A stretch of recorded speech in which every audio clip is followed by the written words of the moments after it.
The views and opinions expressed in this podcast by the hosts and guests may or may not necessarily reflect the views and opinions of Miami University. This is Reframe, the podcast from the College of Education, Health, and Society on the campus of Miami University in Oxford, Ohio. Higher education, like many institutions today, is facing a great deal of change. Some of this change is being brought on by economic and technological factors, like those that are forcing many universities to find new ways to stay relevant in highly competitive 21st century job markets. Other changes are being driven by social and cultural factors, such as meeting the needs of increasingly diverse student populations. In either case, the future evolution or even reinvention of colleges and universities will depend greatly on the decisions that its leaders make now. So on this episode, we speak with Jason Lane. He's an expert on leadership and governance within higher education, especially as it intersects with politics, policy, and globalization. Jason Lane is also the new dean of Miami University's College of Education, Health, and Society, also known as EHS for short. He's also a very strong advocate for the importance of universities in general. I have long argued that higher education is one of the greatest social institutions ever created by humankind. And I think that what we do, the ability to create knowledge and to pass it on to the next generation, is special. However, he also admits that as an institution, higher education is facing a number of challenges, especially when centuries of tradition and established practices can sometimes clash with the fast-paced demands of modern society. We have to be responsive to culture. How do we ensure that we are teaching folks to both think but also be relevant at the same time? And it's an ongoing, I think, struggle of what do we keep? What do we hold on to? What is important? And what is it has to adapt and change? Because the world does change. We'll speak more with Dean Lane about the future of higher education, where it may be going and how it might get there, as well as what he hopes to accomplish as the new dean of a college that is deeply committed to transforming society for the better. That's all coming up on this episode of Reframe.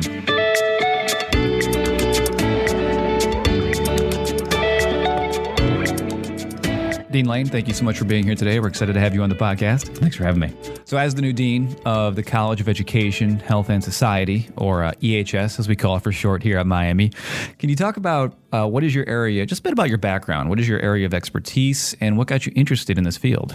Sure. I think throughout my professional life, I've always been impassioned by and an advocate for higher education in general. It really dates back to my college days. I was a student leader, student government president, really got excited about the amazing ways in which a college can transform the lives of individuals, provide them opportunity and access, but also the ways that a university connects with its community and the important role it plays as an economic engine, about providing quality of life, about raising important conversations around diversity, access, and inclusion. And so I think for me, just understanding the broad ways that higher education integrates with society and helps others has been something that has kept me going. And so that's how I got into it. If I had to summarize my research, I'd say there's three general trends.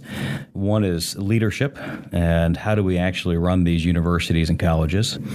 Another one is around what we call systemness, and that's how do we think about large-scale change and multi-campus collaborations or even multi-college collaborations within the university so that we can better facilitate the work of the university in a more collaborative sense and then internationalization. I've spent a lot of time thinking about the ways in which higher education intersects with the global world and the building of campuses overseas and sort of the development of these multinational colleges and universities, and what does that all mean? That sounds like a tremendously large area. In some ways it is, the area is higher ed. I love higher education and have spent my time really trying to understand the enterprise and how it works. And so it gets bucketed into those areas. But at the end of the day, it's all about how do we make higher education better for society. How about your college experience as an undergraduate? What did you major in college? And were you always excited about maybe becoming a dean one day? Was that always in the plan, or did it just kind of evolve along the way? That's a great question. I started out as a accounting major. My father was an accountant, and I thought that was the thing to do. And then, of course, I took my first accounting class and realized it was not what I wanted to do, and ended up switching to political science. And so my background really is from a political science and work theory perspective, and that's sort of the lenses that I bring to study higher education. I always knew I wanted to work in higher ed. It wasn't always clear to me exactly what I wanted to do in higher education. I knew I wanted to lead in some capacity. I knew I wanted to study it in some capacity. And so the evolution to how I got here has been a bit non-traditional. And, it wasn't the traditional department chair and then dean. I had some side steps into research centers and systems. But, I always knew that I wanted to help improve higher ed from positions where I thought that I would have an opportunity to contribute. With such an emphasis on leadership and governance in higher education, how have you seen it evolve throughout your time? Maybe how it was when you first entered the institution versus what you've seen it become today? Great question. It's changed in so many ways. I would say some of the biggest changes, we hear about them, at least with inside the sector. Demographic changes are changing. There are fewer students graduating from high school. We need to be concerned about, and that yields a couple of different opportunities. One is we know within that demographic that we have an increase in students from diverse backgrounds coming into higher education. A number of states by the mid-2030s, it's likely we'll be at a minority majority in a number of states of the students coming out of high school. And so really think about ways that we shift how we do what we do to be more inclusive, to be more equitable, to bring more folks from diverse backgrounds into college and support them through to be successful is going to be really important. I think the other is thinking about more what we might call post-traditional students, right? Those who aren't the traditional college aides, but adult learners, those who might need retooling in the workforce. Maybe they had a career in business or manufacturing, but now they want to come back and help the world in a different way. Maybe they want to be a social worker, or they want to be a teacher. They want to be a nutritionist, right? Or just career shift and think about sport, right, as a way to move forward in the world. And so I think in higher ed, we've got to be thinking differently about who we're serving, but I think also how we serve them. The backbone of higher ed, right, what is uniquely ours in some ways is knowledge. We create knowledge, we transmit knowledge. That's what we've done for 1,000 years. Knowledge is probably one of the most important things in the world today, right, as we think about a knowledge economy or innovation economy.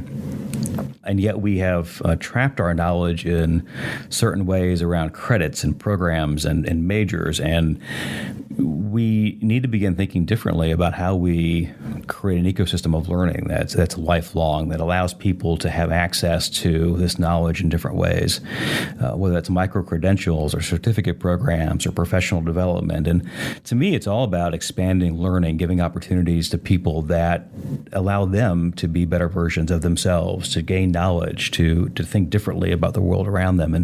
And so I think sometimes we got to break out of those more historic ways that we have thought about packaging ourselves and producing knowledge, and bring opportunities to people that may not have thought of higher education. But I think we've got to rethink the whole learning ecosystem and how we deliver it. That's a good way to put it. I've never heard it expressed that way, that learning can be trapped, in credits and curriculum. I think one of the main metaphors we do often hear is the ivory tower, right? This metaphor that's used to describe academia or college or universities as somehow above or separate from society in some way. Does that speak to the need to, untrap learning, or to get beyond the ivory tower, the need to integrate it more into society, to be essential to the fabric of, rather than this oasis or apart from society as it has been sometimes viewed in the past? No, absolutely. We need to. In fact, Abraham Flexner about 100 years ago said, the university is not apart from or separate from, it is a part of society and culture. It's both acted upon by culture and we act upon culture, right? We can't separate ourselves in any sort of way. We teach things that then go out into the world, right? People use that and influences how they do what they do beyond the ivory walls, if you want to use that term. And then we have to be responsive to culture, right? And that's been a debate in higher education for hundreds of years, is that what is the role of curriculum in society? How do we ensure that we are teaching folks to both think but also be relevant at the same time? And it's an ongoing, I think, struggle of what do we keep? What do we hold on to? What is important in our curriculum? And what is it that has to adapt and change? Because the world does change. And students who come to us to learn need to be able to operate in that changing society at the same time. And so I think, higher ed needs to get out of an ivory tower if that's where it's at. But I think a lot of places have, and I know EHS has. EHS is in the communities. They are out there building partnerships. We're from Cincinnati to Dayton, but we've also got great opportunities around the world for students to go out and learn in different sort of ways. And when we do those things, we learn, right? We learn from our partners in the field. We learn about what's happening in schools or what's happening in hospitals or what's happening in stadiums. And that should, and I hope, come back and inform the way that we work, right? What we teach and what we do in the classroom. One of the quotes that I've always found amusing, and I'm not sure who said it, but it was something akin to, if you pick someone up from the past, like 100 years ago in the past, just plucked them out of their time stream and put them into today in a 21st century society, one of the few structures that they would recognize today would be the university college structure. It's actually, if you pick them up from 1,000 years ago, 1,000 years ago, okay. It would look the same. University of Bologna was created around 1055 in Italy. They had students, they had faculty members, right? They came and they were taught by those faculty, and they may have worn similar regalia, right, as we do today at commencement. We are an organization of history and tradition. A strength of it is our tradition, right, is our history. In fact, I have long argued that higher education is one of the greatest social institutions ever created by humankind. It has transcended nations, it has transcended politics. To your point, it looks not dissimilar to what it did 1,000 years ago, and there's value in that, right? That it has been able to sort of be somewhat apart, but not fully apart from all of these struggles in society. And I think that what we do, the ability to create knowledge and to pass it on to the next generation, is special. And sometimes we forget that the work that we do really is remarkable, and it transforms lives and communities in just amazing ways. Yeah, absolutely. That's one of the things I've always loved so much about higher education. College campuses to me always felt like these places of just infinite possibilities of like magic and wonder and, exploring ideas and expanding your mind. And I've always loved it, and I still believe that's absolutely true. But you also talked about, some of the challenges and ways in which colleges need to sort of evolve and transform. And, you touched upon partnerships being one thing, getting out in the community more, having that inform what professors teach and how they research. But what are some examples of what that might actually look like in a less abstract way? How would that actually realistically inform this new way of existing in a relevant and productive way going forward? Yeah, and I'm not sure it's a new way per se, but I think it is making sure that we are focusing on meaningful two-way, what I might call democratic partnerships, right? Relationships that are mutually beneficial, where the community and the university come to the table collectively, that we're working together to co-learn from each other. I think a lot of times in higher ed, where we've seen partnerships, it's been more one way. The university comes in and says, this is how we're going to do it. And that's a lot of communities, I think, have felt burnt by that over the years. And we all bring knowledge to the table. We all bring our experiences to the table. And I think the universities of the future that are going to be most well situated to serve society are those that understand there's an equality around the table, right, of the community members and of the university, and that we come to this to co-learn and develop collectively, right, and feed that into what we do here at the institution. Can you take us behind the scenes from what you see from your perspective? Like, you're seeing the university from a much higher level than most. We also hear a lot about the common challenges, the rising diversity of students, higher tuition rates, people questioning the value of college education. But what are some of the other issues that you see from the inside that people would be surprised to learn, or maybe some issues that aren't talked about as much that should be talked about more? Right. So I think one of the major shifts that has occurred is what we might call an increasing swirling of students. I think when folks think of higher education, they think of somebody coming out of high school, going to an institution, taking 4 years, and completing their degree. And that does still happen, right? That we know it all happens.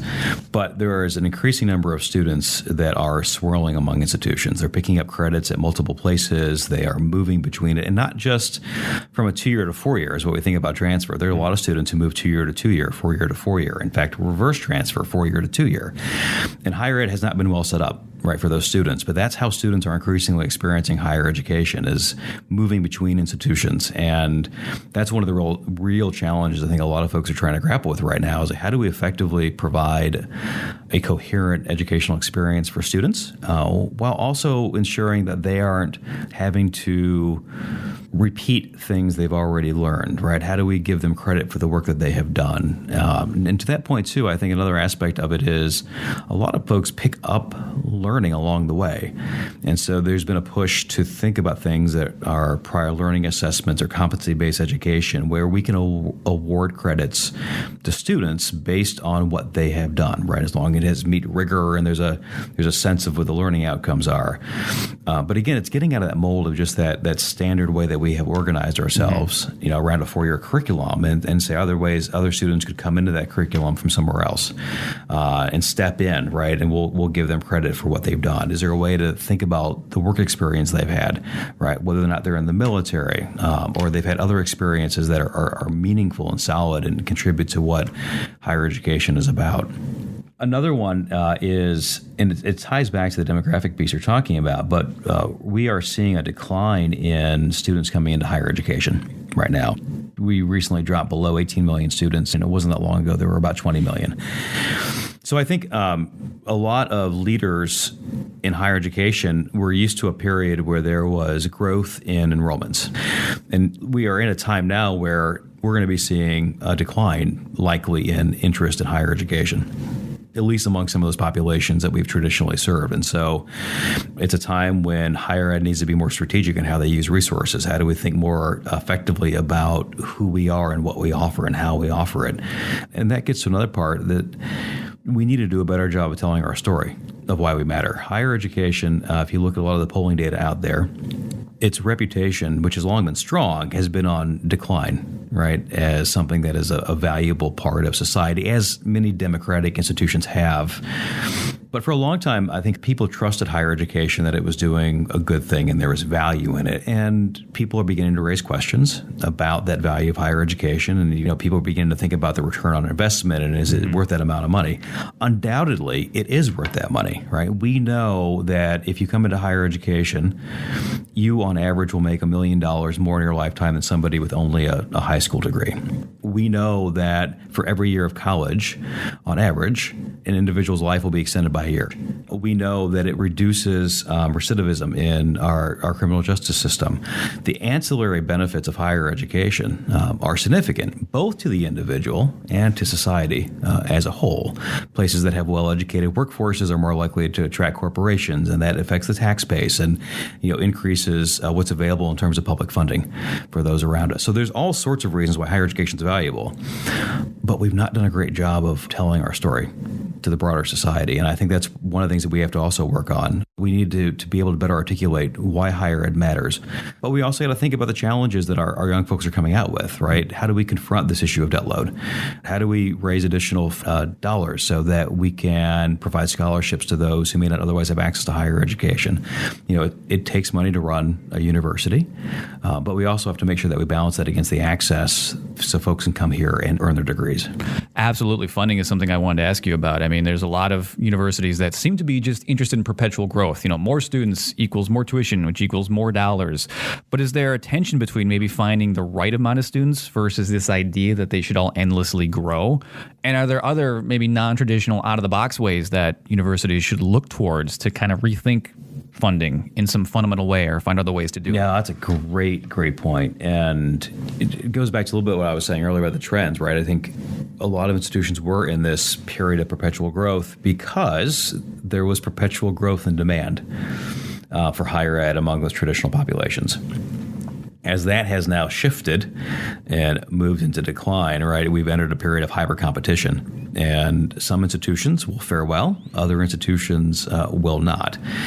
But I think across the board, what it has highlighted for a lot of places and a lot of leaders is the need to think about the diversification of funding streams. And I think higher ed has an opportunity to do this in a number of ways. And, when I look across Miami, where I see EHS really being able, I think, to expand what it's doing while still focusing on the high quality undergraduate experience.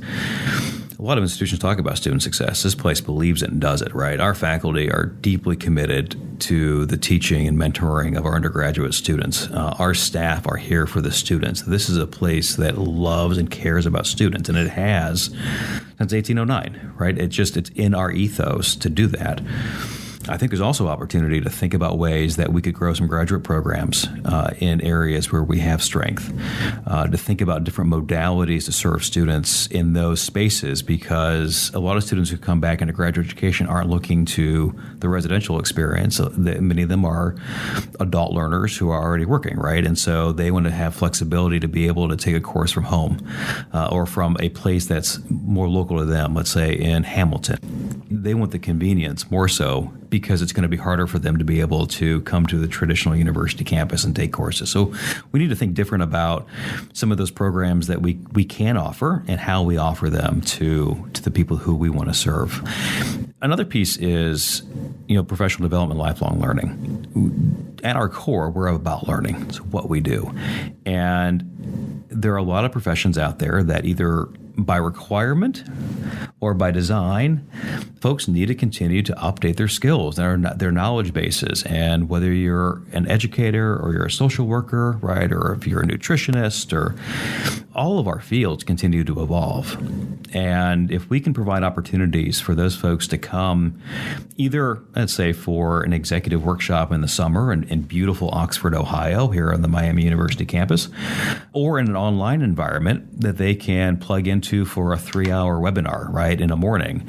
And again, once they get in, I think, and begin taking classes with us, in whatever form that looks like, they'll realize what an amazing place this is. So you're the new dean of the College of Education, Health and Society here at Miami University. You're brand new. This is a very exciting time. We're excited to have you here. And I know you've talked about emphasis on community partnerships and student success, but as the dean of this college, it's an exciting time. What would you like to do? What's your vision for the college? What are some things you hope to accomplish, to hit the ground running? Yeah. What kind of things you want to happen going forward?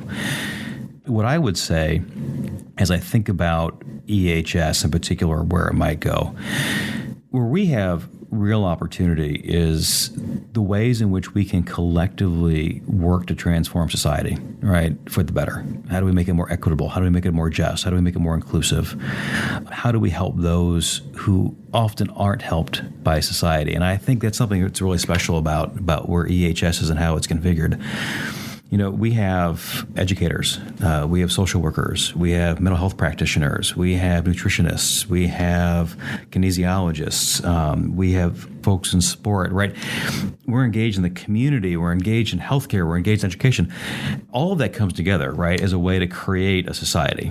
And if we can improve each of those individually, that's great. If we can work collectively to find the intersections where we find the overlap and the engagement in ways that our students see the power of the intersections of mental health and education, right, of sport and community, of nutrition and health, I think that we can really be a go-to place nationally, right, for folks who want to be at the center of trying to improve the societies that they're in, to transform them in positive ways. The greatest problems facing humankind cannot be solved by any one perspective, right? Any one discipline. And you think about issues of health disparities, or you think about educational disparities, you think about climate change, or you think about mass migration around the world. All of it is going to have to be addressed by people coming together and taking different aspects of those issues, working on them collectively to improve the world. And I think EHS is a microcosm of that. Because of the specialties that we have here, we can collectively begin to work on those things. So you've outlined many of the challenges facing higher education today, why it needs to change, how it should change, but how do we get there? What are some of the biggest barriers to actually enacting that change, and how can we transcend those barriers to actually move forward? So large-scale change is hard, There's been research out there that has shown change efforts from 1995 to 2015, only a third were successful, right? Despite all the great books that have been written by business scholars and leaders, and you can go to Barnes & Noble and read all about change, our ability to create change has not increased. What I've seen, though, in areas where we've seen large-scale change really has been through what you might call collective impact, and that's where people are coming together to collectively think about and address problems. One of the things that is too common in society as a whole and higher education is what you might call isolated impact, right? I have my initiatives to do X, and it's going to affect X number of students or community members or the homeless, and they are working separate from this group over here, and they're working separate from this group over here, and so forth and so on. And so what ends up happening then is you have a lot of isolated impacts, but none of them are really moving the dial. And what we need to do is begin to think collectively about what it is that we're trying to achieve. And so let's take student success, for example, right? If we want to improve completion, get more students to graduate, right? It's not my job or your job or the advisor's job over there, right? It's our job collectively to make it happen. We know from research it takes advisors helping students navigate courses in an effective way. It takes mentorship from faculty outside of the classroom to engage students. It takes a wonderful learning experience in the classroom. It's tied to high impact practices and study abroad and writing centers and all those sorts of things, right? There's an ecosystem there, but we have to find a way to collectively think about what we're doing. And so when you look at a lot of large scale change efforts, and there have been efforts to transform the ways in which we home the homeless, to how do we reduce unnecessary morbidity in healthcare, to how do we improve K-12 education, right? It's about coming up with a collective vision of what we're trying to do. It is about developing the metrics of success. More importantly, it is about measuring those metrics and holding ourselves accountable. That are we actually making progress in the ways that we need to? It is about repetitive communication, right? You just can't say we're going to do something and then expect everybody to know what we're trying to do. You have to talk about it all the time. You have to build it into your processes, and you have to build it into your procedures. And so it becomes part of what you do as an organization. And then you got to have a backbone that's responsible for advancing it, right? Not necessarily leading it, but making sure that we are holding ourselves accountable, that we are meeting regularly, that we're trying to create change.